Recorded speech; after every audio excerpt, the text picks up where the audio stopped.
अल्लाह, ये सब क्या देखना पड़ रहा है। हाय या अल्लाह, या अल्लाह हम पे रहम कर, सब्र दे हमें। खुशामदीद नूर बेटा। अमीना कैसी है? वो ठीक है। आपको सलाम कहा है अम्मी। मॉम बस कर दे। ज़ैनब ने उस रेहान जैसे शख्स से खुद को बहुत मुश्किल से निकाला है। अब उसे भी तो खुश रहने दे, भले उम्र के साथ ही सही। बातें तो बहुत अच्छी कर रही हो, मगर क्या दुनिया में और कोई मर्द नहीं बचा था? वेलकम ज़ैनब। Thank you.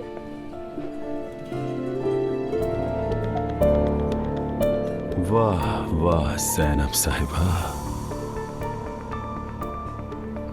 लगता है आपने अपनी बेटी के ससुर के भाई से रिश्ता बना ही लिया। क्या पता दुआ की उलझन की वजह यही हो। मैंने और हमीदी साहब ने कुछ अर्सा पहले एक दूसरे के साथ वादा किया था, जिसे वो पूरा करने के लिए आ रहे हैं।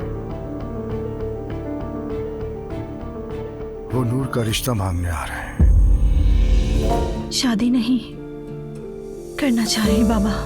लेकिन तुम शादी करोगी। लेकिन क्यों बाबा? मैं शादी नहीं करना चाहती। क्या आपको मुझ पर एतबार नहीं?